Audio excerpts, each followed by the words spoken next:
So officially then, welcome to today's Open Lunch session. The greatest possible impact to Wellcome Trust and Open Research. My name's Rachel and I work in the research data team in the library, University Library. Later on in the call, you'll hear my colleague Karen, who is going to collate the questions that you'll be putting into the chat box and to put to the speakers at the end of their presentations. And you'll also see our colleague Nick Shepherd, who's been instrumental in organising and promoting these, and Nick's going to be posting in the chat and I think tweeting as well. So as you may know, this is one of a series of lunchtime events that we've been hosting in the library with a general focus on open research. Where possible, we record these sessions and we make them available. We also do a write-up and share the slides where we can. So do have a look at the previous materials that we've already produced, which I think are quite interesting.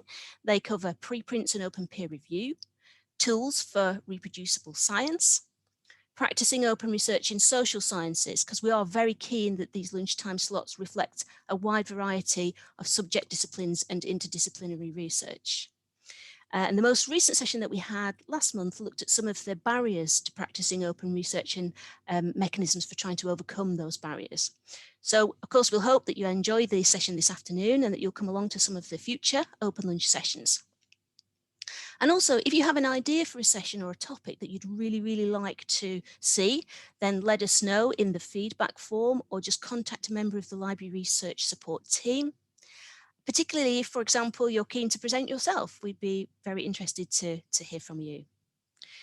So very briefly, why do we have a session today from the perspective of the Wellcome Trust? As I'm sure many of you know, the Wellcome Trust has been at the forefront of promoting open research for many years. And those of us who've been in this field, scholarly comms and open research for quite a while, we've often noted that where Wellcome Trust goes, other funders often follow. So they're a good indicator of the direction of travel. And as you may know, Wellcome have got strong open access policies requiring that research outputs arising from research that they fund are made as available with as few restrictions as possible.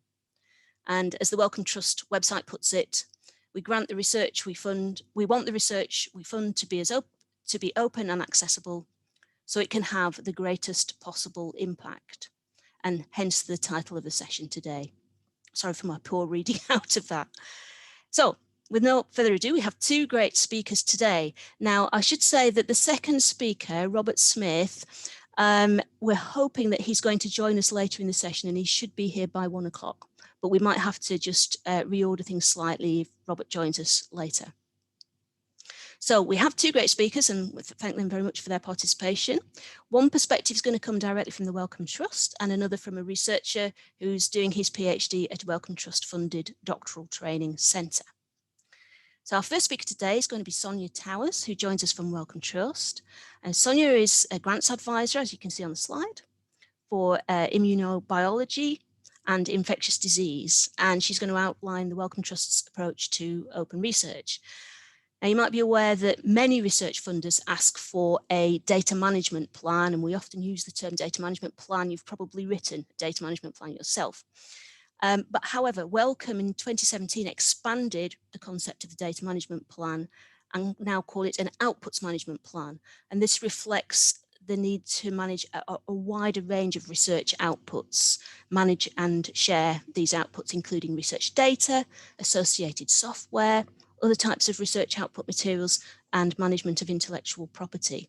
Now, you might be required to submit an outputs management plan if you're applying to the Wellcome Trust for funding. And Sonia, I know, was a key player in designing and launching the Wellcome Trust's output research management plan support service pilot. And the University of Leeds is participating in this pilot. So if you've got any questions about that, please do put those in the chat, and it'd be great to hear a little bit more about that from Sonia. So if you have any questions as we go along, do put those into the chat box. Our second speaker today is Robert Smith. And again, as you can see, he works as an epidemiologist and statistician, a statistical programmer at the Joint Biosecurity Centre, which is in the Department for Health and Social Care.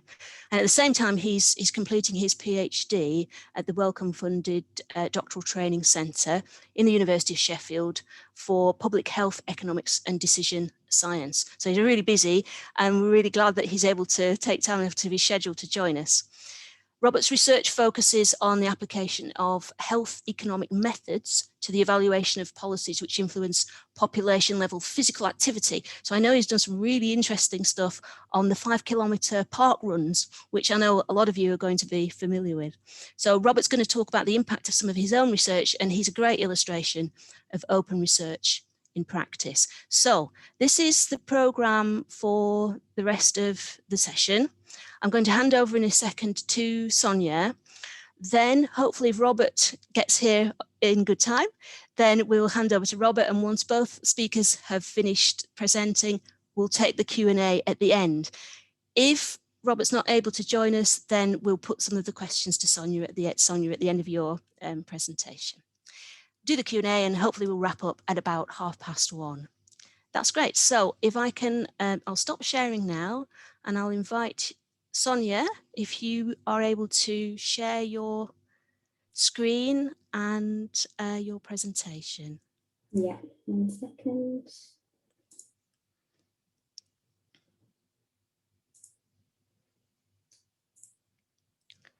Okay, can you see my screen? It's coming through now. Yeah, excellent. We can see it. Great. Okay, so hello all, and thank you for inviting me to talk about open research at Wellcome. So, as many of you will know, Wellcome is a global charitable foundation dedicated to improving health for everybody and supporting great ideas to thrive. So we work to ensure that the outputs of the research that we fund are available and can be used in ways to maximise benefit to health and society. So we're a passionate champion and advocate of open access and data sharing with long-standing policies in place. So the overall vision of the open research team at Wellcome is to create a world where there are transformative improvements in human health because research outputs are managed, shared, and used in ways that unleash their full value. So the open research team works to ensure that all the outputs of the research we fund, including datasets, code, and software, can be accessed, combined, and used in ways that accelerate discovery and application. So this should ensure that the research findings can be validated and reproduced and will act to increase efficiency in research by reducing duplication and waste. So it also ensures that research outputs are readily available to a full range of users, such as the public, policymakers, healthcare professionals, and more.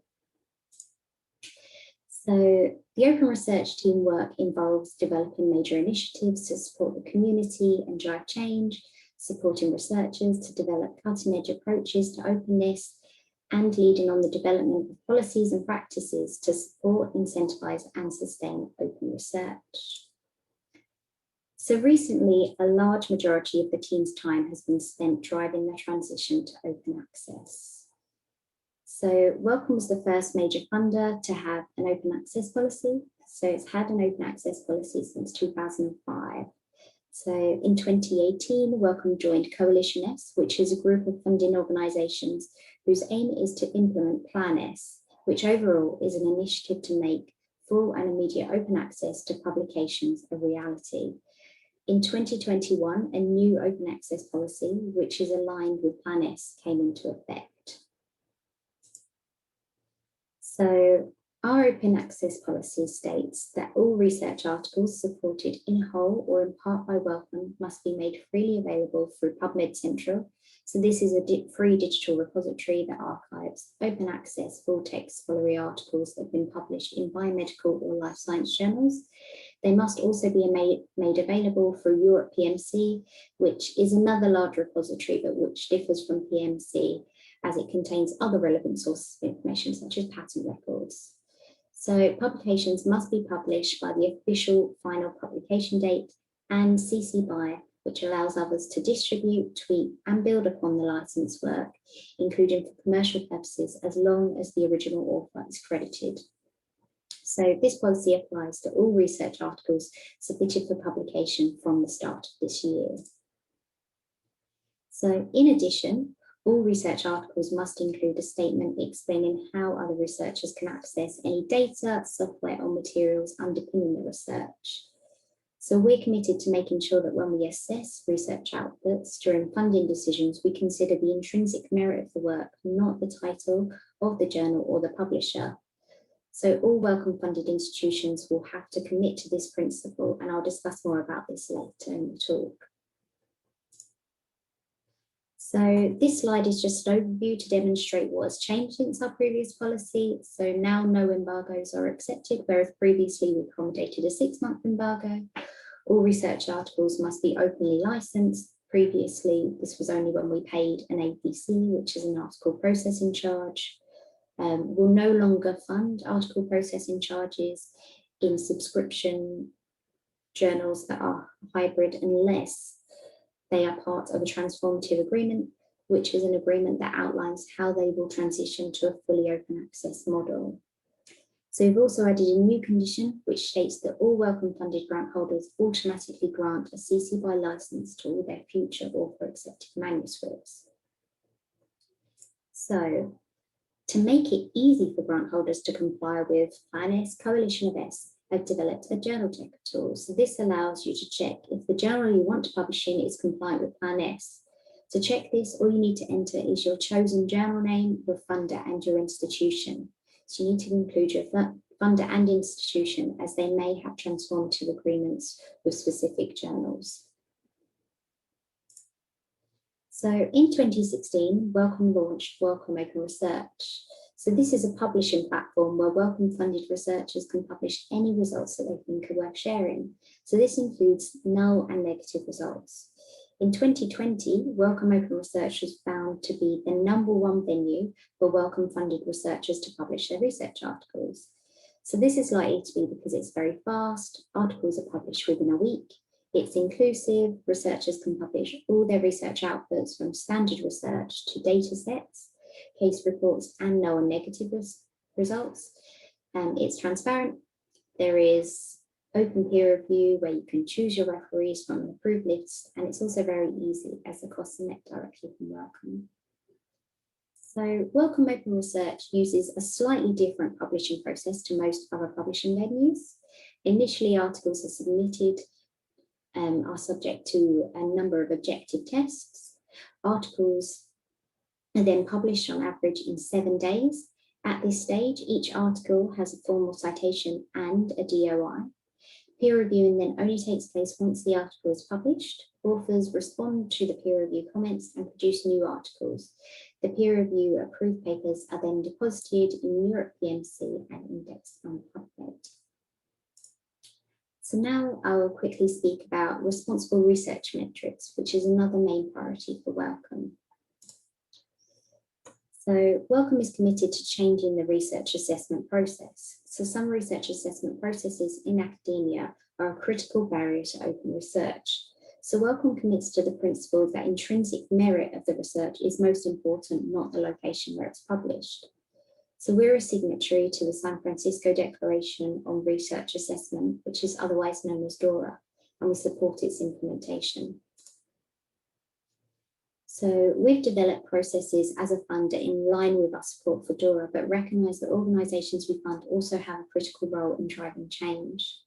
So as I mentioned earlier, in our new open access policy, we require that organisations also commit to the principle of judging outputs on their merit, for example, by signing DORA or adopting the Leiden Manifesto or equivalent principles.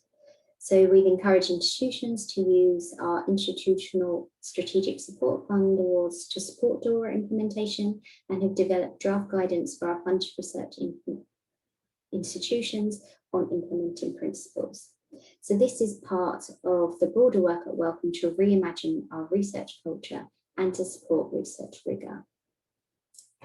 So I'm now going to talk to you about the Outputs Management Plan pilot, which we launched last year.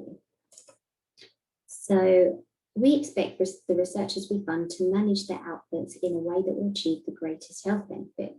If the proposed research will generate any outputs, such as data sets, software, materials, or intellectual property that hold value as a resource for the wider research community, then applicants should complete an outputs management plan in their application. So what is an outputs management plan? So an outputs management plan should clearly describe what outputs will be generated. So this could include data sets, images, software, and code. Most research will produce some type of output. It should also include if or how existing data or resources will be reused. So when researchers are using existing data or resources, they should consider how existing data or resources will be accessed, if there are any constraints on reuse of existing data, and how data provenance will be documented. So we also ask researchers to specify what metadata and documentation will accompany the outputs, so they can be reused and replicated by others. In line with this idea, Wellcome Open Research, which I mentioned earlier, has launched a data notes initiative. So these are short peer-reviewed articles that describe why and how a data set was created. So data notes do not include any analysis or conclusions, but just promote the discoverability and potential reuse of research data by providing a detailed description of the data set itself. So this gives credit to the data producers with citable peer-reviewed publication and supports new research collaborations across disciplines. Some more information about data notes is available via the link on the slide. So researchers also need to include when outputs will be made available. So some researchers choose to make their data openly available as they produce it throughout their project, and others choose to make it available at the time of publication. So both are acceptable to Wellcome. So researchers should also include where the outputs will be made available. So we suggest that researchers deposit their data in recognised repositories for particular data types where they exist. So for example, we advise that code is shared by GitHub. If there is not a suitable subject area repository, we encourage researchers to use general community repositories and resources such as Bigshare and Zender. If there are restrictions to data sharing, this should also be highlighted in the plan. Recognise that in some cases it may not be appropriate for researchers to share data and software outputs, for example, for ethical or commercial reasons. And if researchers do not intend to share their outputs, or they plan to manage the access to outputs, they must justify why in an outputs management plan. So researchers should also include how data will be backed up and preserved and what resources are required to deliver the outputs management plan. So this could include support for a dedicated data manager or data scientist, hardware or software that is required to deliver the proposed research, or costs associated with accessing data. So Wellcome believe that creating an outputs management plan is important, as it ensures that grant holders know how they will manage their outputs from the beginning of their grant, rather than them rushing to determine how to share their outputs at the end of the grant, and in some cases not sharing them at all. If a plan is not made in advance, then it can take researchers a long time to get their outputs into a shareable format at the end of their grant. But if a plan is made beforehand, then researchers can build this processing into their initial workflows. So in a recent review, we found that outputs management plans submitted to Wellcome vary very widely in quality. We also found in some cases that an outputs management plan was not included when one was required.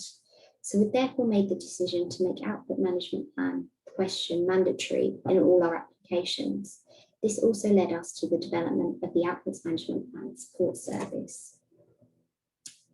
So in October last year, Wellcome launched the Outputs Management Plan Support Service, which will initially be running for a year until October 2021. So the pilot will be available to all applicants where the quality of their output management plan has been flagged as requiring improvement, and this can be by peer reviewers, committee members or Wellcome staff, and their application has been recommended for funding. So if enrolled, applicants will work with the data stewards of their institute or Wellcome staff to revise the outputs management plan at the start of their grant.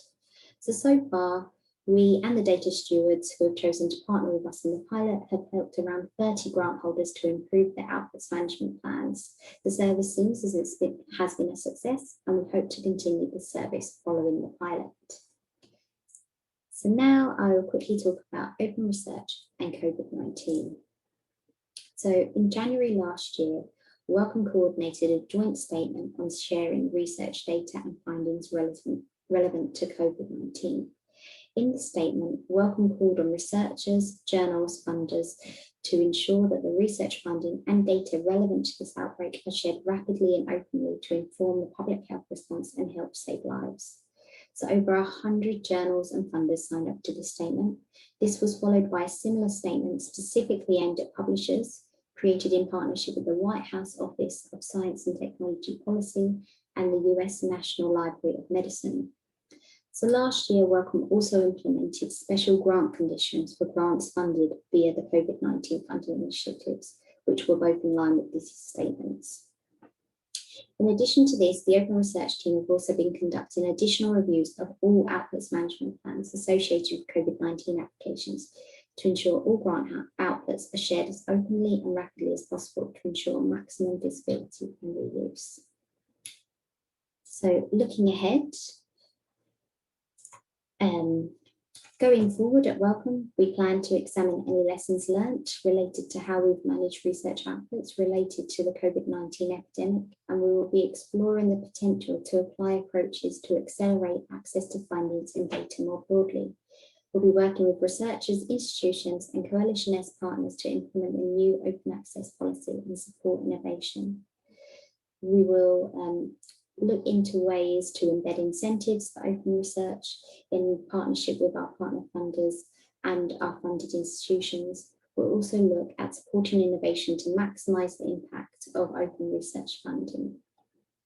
So thank you all for listening, and I'm happy to take questions now or after the next talk.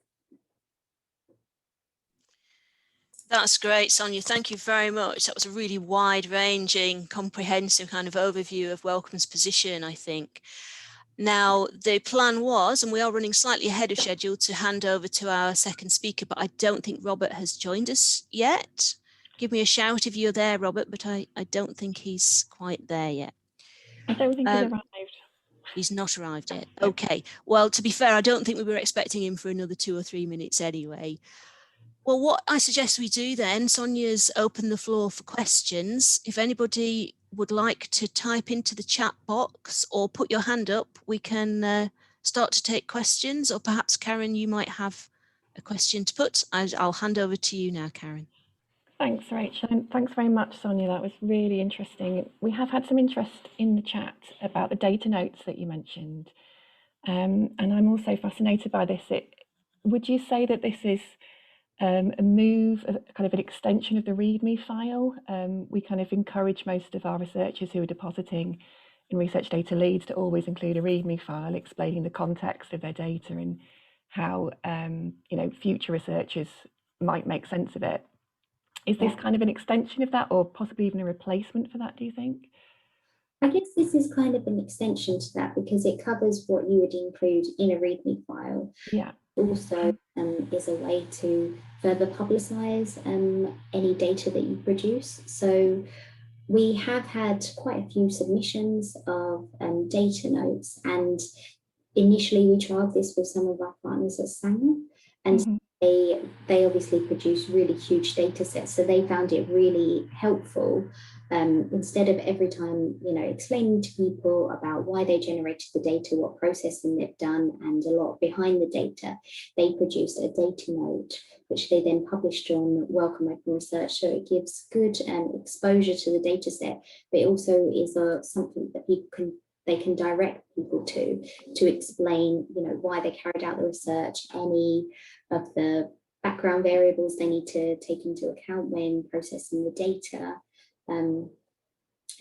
So it is an extension, because README files are great, but it's only if you know where the data is. Yeah.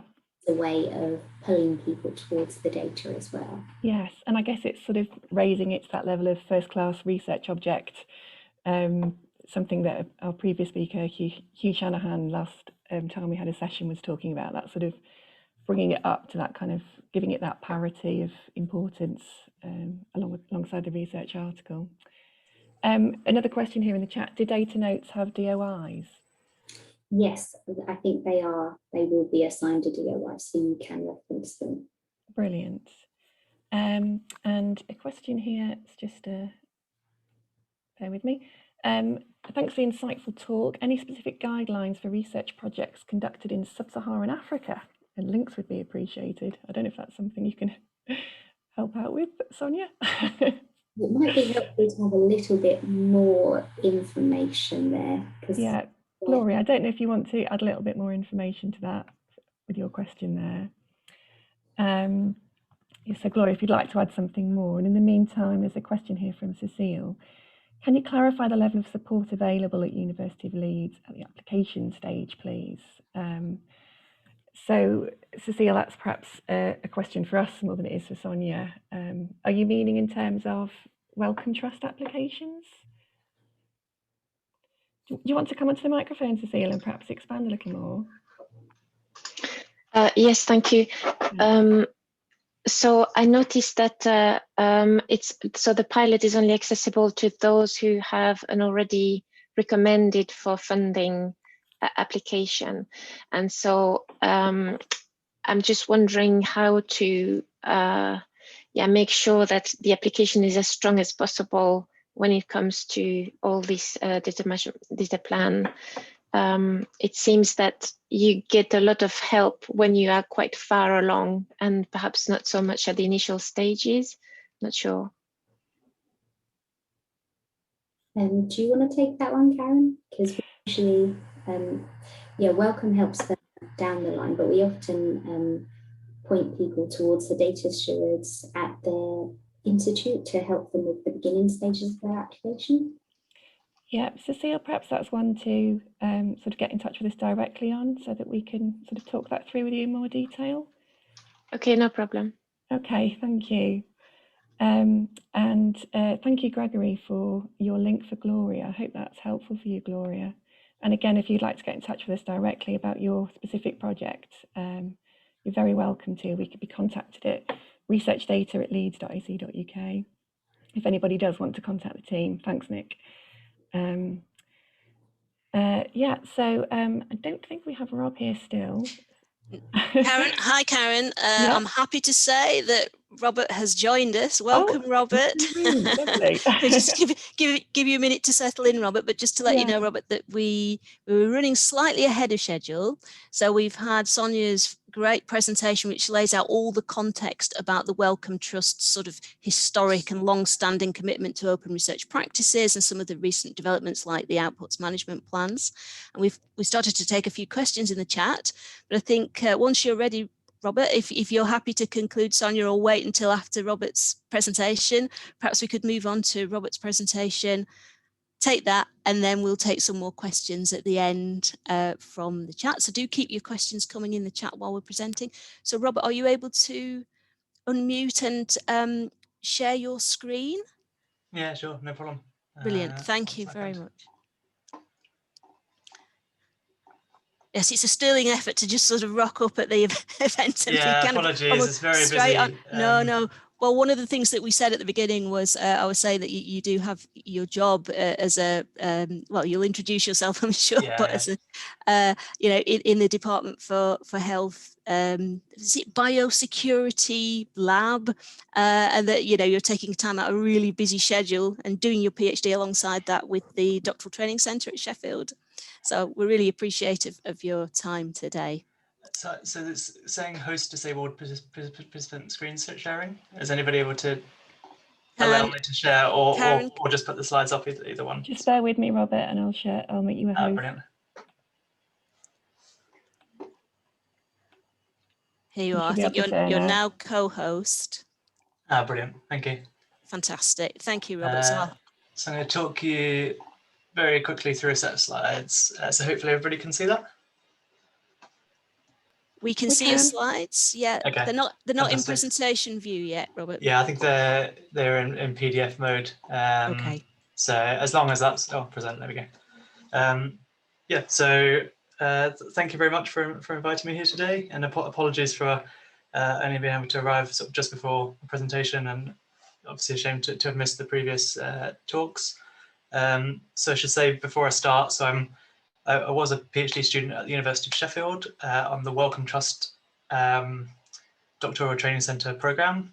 So I'm joint funded by the University of Sheffield and the Wellcome Trust in Public Health, Economics and Decision Science.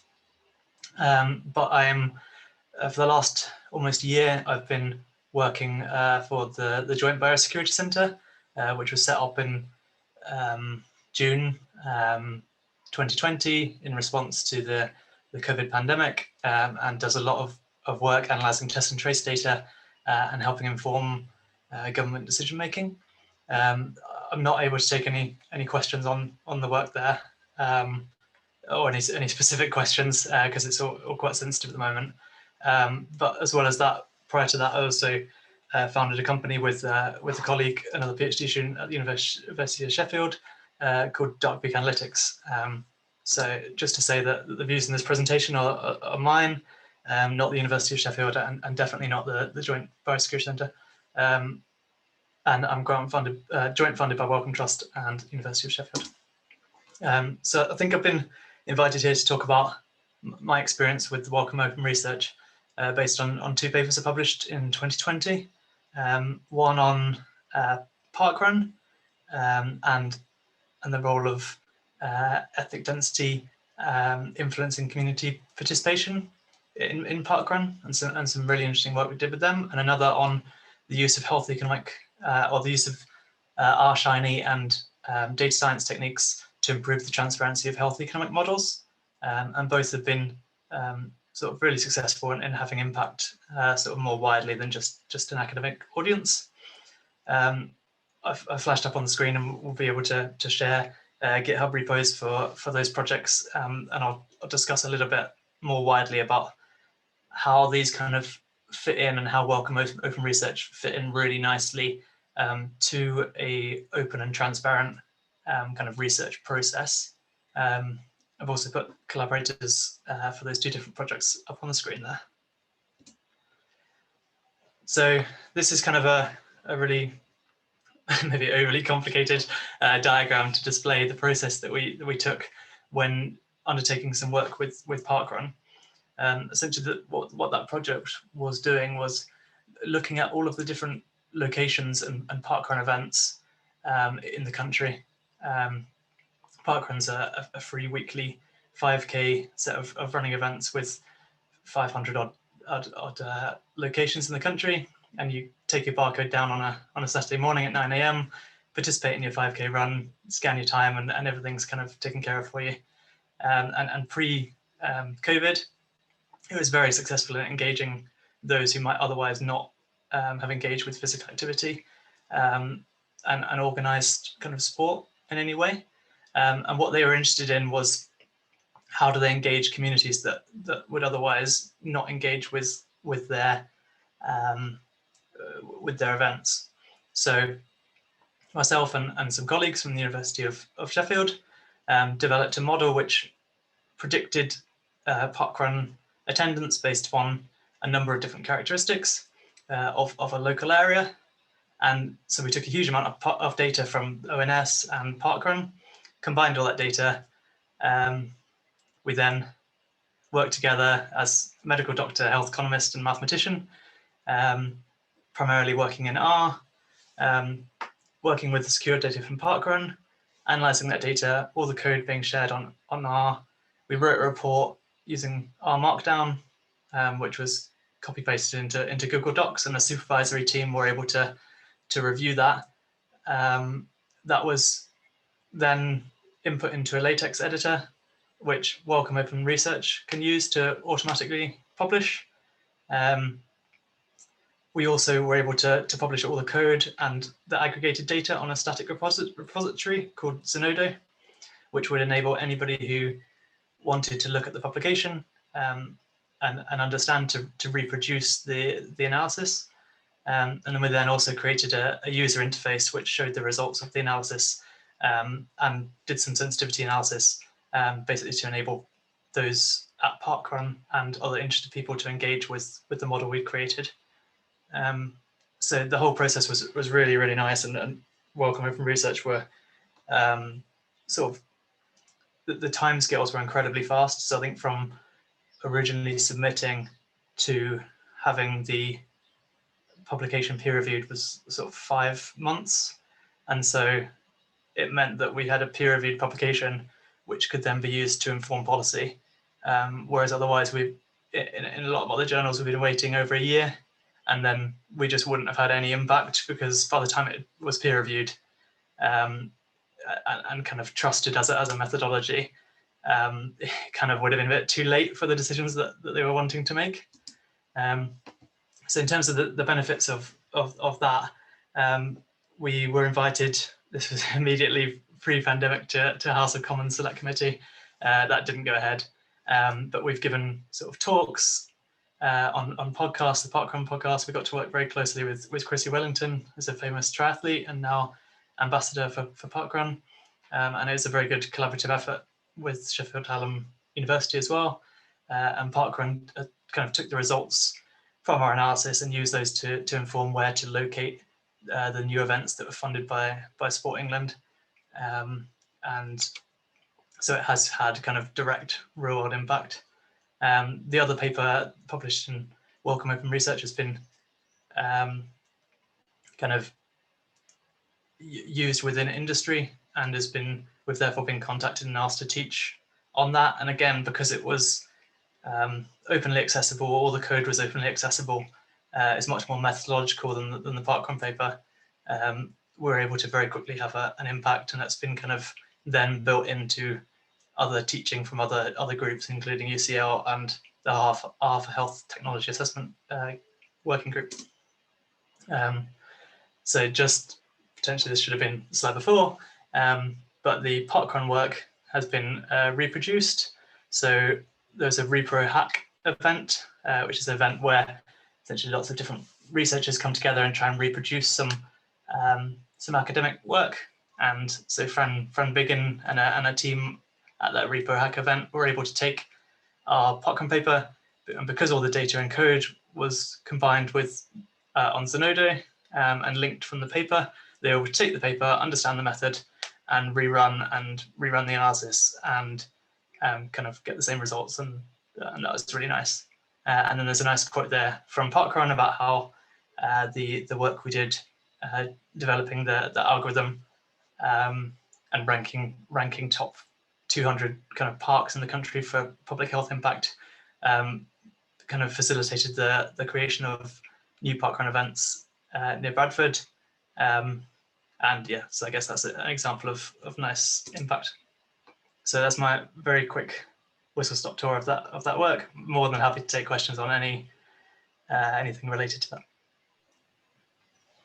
Fantastic presentation, Rob. Thank you very much. If you'd like to stop sharing your screen, that'd be great. Yeah, it's just such a great example of open access and open research in practice, particularly the repro hack stuff. Fantastic. I'm sure there are people who've been putting questions and comments in the chat. Karen, if I can hand back to you. Yes, please do put questions in the chat. I haven't actually seen any further ones come through, but Rob, if I could just put a couple to you for the moment. As Rachel said, such a good example of open research, and the fact that you shared your data, that it's been reproduced. It's a really exciting example. We had a talk last time that I mentioned earlier when speaking to Sonia from Hugh Shanahan, where he talked about how open research practices can be daunting to take on as a whole, but to take small steps into those kind of movements can make it easier. Would you say that you kind of took small steps yourself to sort of embrace open research practices, and did that help you kind of get into that kind of culture of sharing your work? Yeah, I mean, to some extent. So I think I'm very so I would only just have finished my PhD if it hadn't been for the project I'm working on now. So yeah. I've kind of come into this fresh in the sense that I was previously working in consulting environment and then coming into a PhD. Yeah. And so I guess being new to publishing, I kind of didn't necessarily know anything else. Yeah. This just made sense to me. And because the data, Parkrun were really keen and happy to share their data, it wasn't like there were kind of industry concerns or data protection concerns or anything like that. So we had the ability to do it. So it's just a case of sort of why not. Mm-hmm. But I guess it depends on your project as to that concern. And then I think a lot of people are put off by the fact that if they make a mistake, that's quite embarrassing. But I suppose you have less to lose when you don't have a reputation. So maybe if I was a professor and it was kind of, I had a few years left of my career, maybe I'd be less inclined to put my code up for people to scrutinize. Whereas when you're brand new, it's kind of, you're expected to make errors. So if there's something wrong, then it's fine. Well, it's an interesting point. And I guess starting off with that kind of way of doing things early in your career might then give you the confidence to keep going with it as you do become more senior and you know, it's just a norm for you. So yeah, that's interesting. We were interested too in the fact that you're affiliated with a doctoral training centre. Is open research something that figures strongly in PhD training, or do you think you're unusual because you're involved in public health research? I think we're potentially a bit unusual, being involved in public health research, and again, it depends on how sensitive the data you're using is. So I know some, and how much resource has been spent on gathering data. So for example, projects that might use survey data where it's cost a lot of money to gather that data, there's potentially some reluctance to share. I don't know if that's maybe that's a little bit unfair, but I think because the parkrun data was kind of there and parkrun are super keen for everybody to be using it, they were quite happy for us to share it. Whereas had that data been gathered by a consulting firm who then wanted to sell that data on to other researchers, it might have been a different scenario. Yeah, interesting. Question here in the chat, if I can bring you back in, Sonia, following Rob's comments, this is from Ian Wood. Does Wellcome Trust have a view about the stage data should be at before being made available? I don't think we do. So a lot of our researchers have very different methods in how they share their data. So specifically with anything related to COVID-19, a lot of people have been sharing their data throughout. So they might a GitHub page and then they'll update it. There are, however, likelihood that there are some cases where data won't be very helpful to be shared unless it's complete. And in those cases, it's completely fine to wait until the data is complete to share the data. Ideally, we'd expect this from the position of the Wellcome Trust to be, it should be available by the end of the grant, and that any data that is associated with publications must also be available at the stage of publication. But other than that, outside those boundaries, it's very much up to the researcher about when they think it's most appropriate to share their data. Thank you.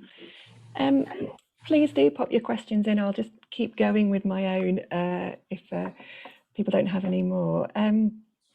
Sonia, I was interested in, you mentioned reimagining research culture, and I'm interested in what your sense of as to how well organisations are embracing this.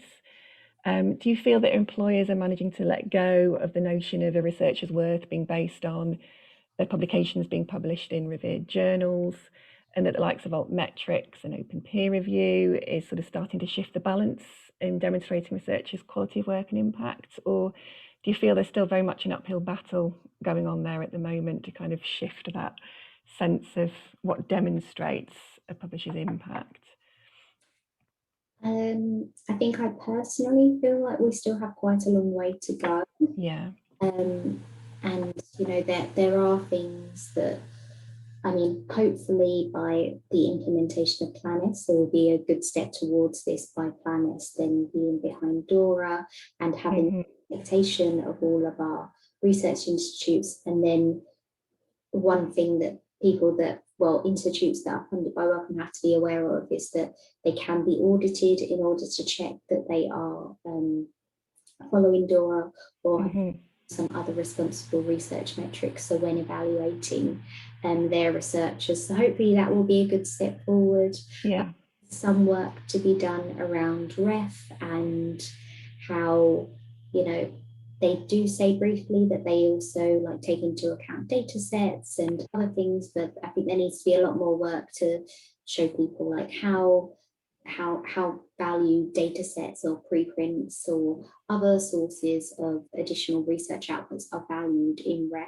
And I think there'll be some good steps forward. Yeah. And Nick's asking, sort of related to what I've just asked, how can we as the sector, the university, best incentivise open research? What would your advice be to us to sort of, obviously beyond our open lunches, what else can we do?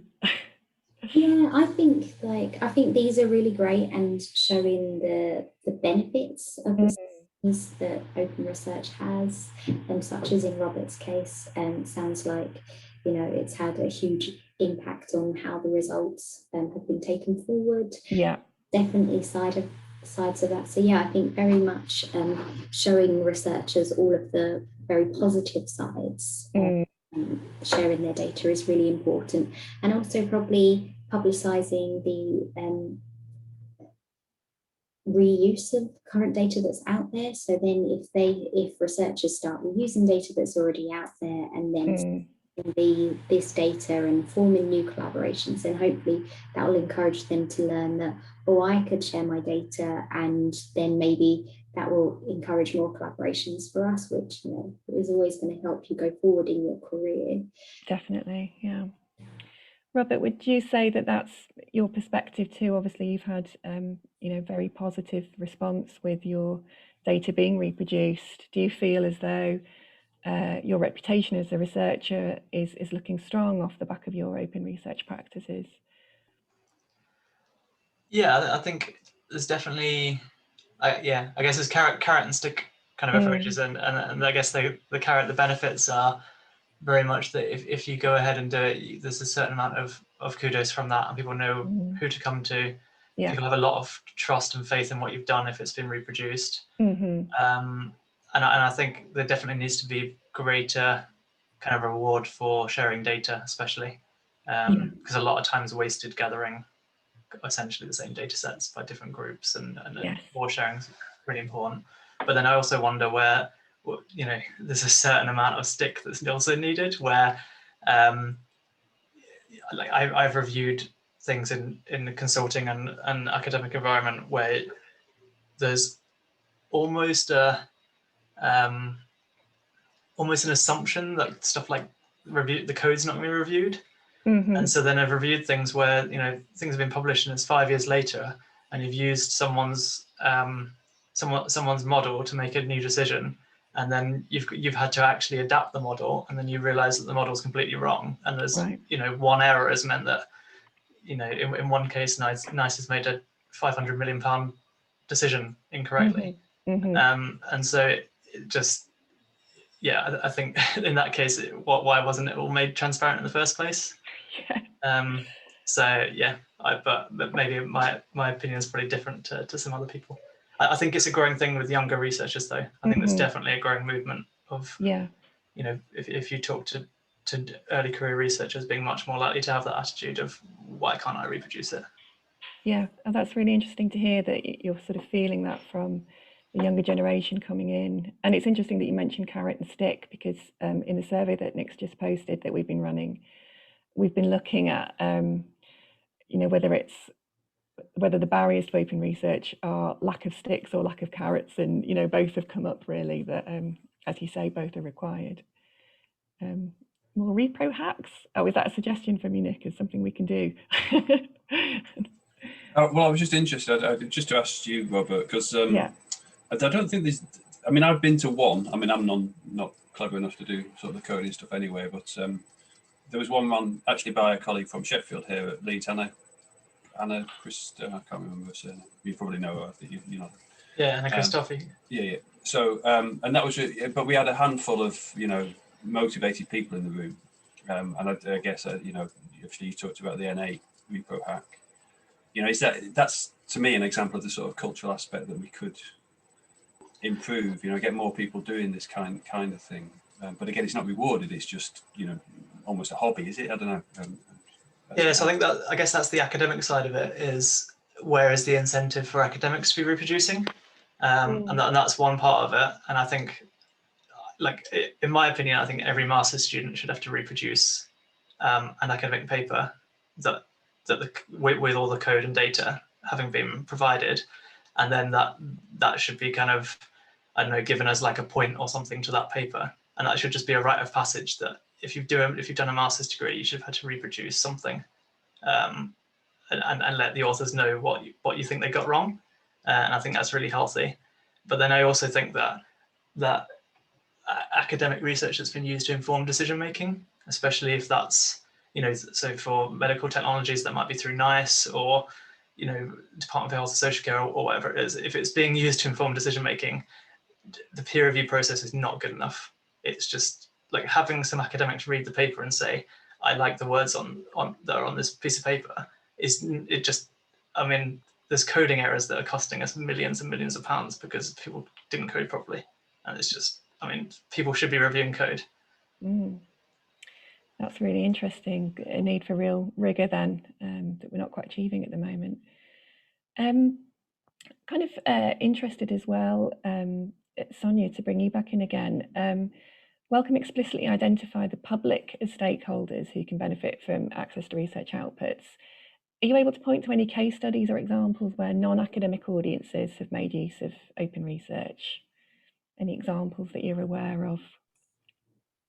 I think some examples that I would be aware of is, I guess, very specific to COVID-19. It's yeah. a big thing, and it so heavily affects the public that people are taking an interest. And I think in response to this, and also to help other researchers, the Wellcome Open Research has made a COVID specific area on their website, and this contains all of the COVID papers that have been published on Open Research, and these are openly available for the public to read, but also for other scientists to see, like on a daily basis, what new data is coming out. And I think these are read by the public as well.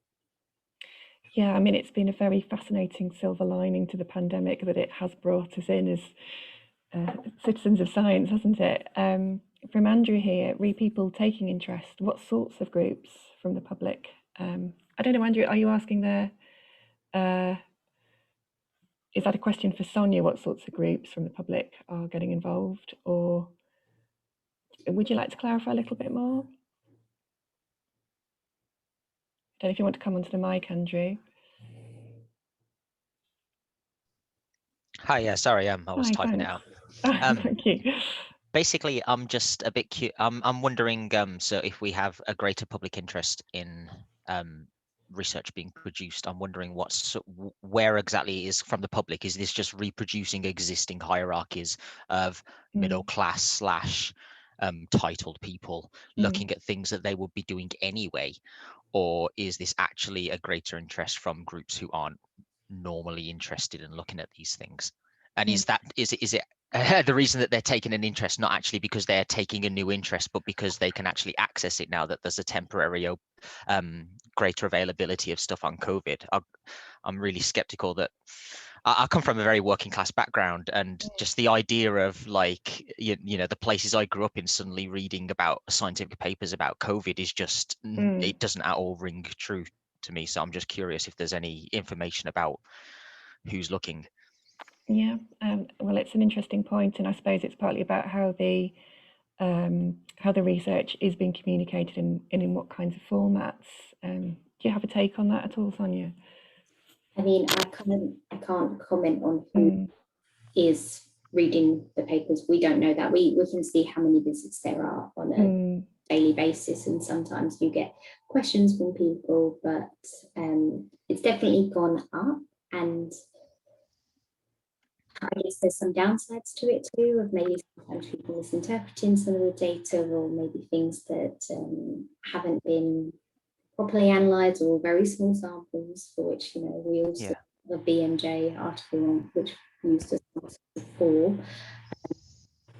But it definitely seems like there is more public engagement. I can't tell you from which groups though, and I think, yeah, I agree, it would be interesting to but do bear in mind that quite a lot of journals produce summaries, and a lot of the paper will just have like a short summary at the beginning, and that's generally much more accessible to lay audiences. Yeah, I mean, I agree anyway. It's still good that more people are reading them full stop, regardless of where it's coming from, definitely. Yeah. But a good point. Thank you, Andrew. Thanks. I think, unless I've missed any questions in the chat, do shout if I have. I think it's probably coming to the end of time. Something here from Brenda. To commit to this level of accessibility, wouldn't we need to build this into our monitoring processes? Brenda, do you want to expand on that at all?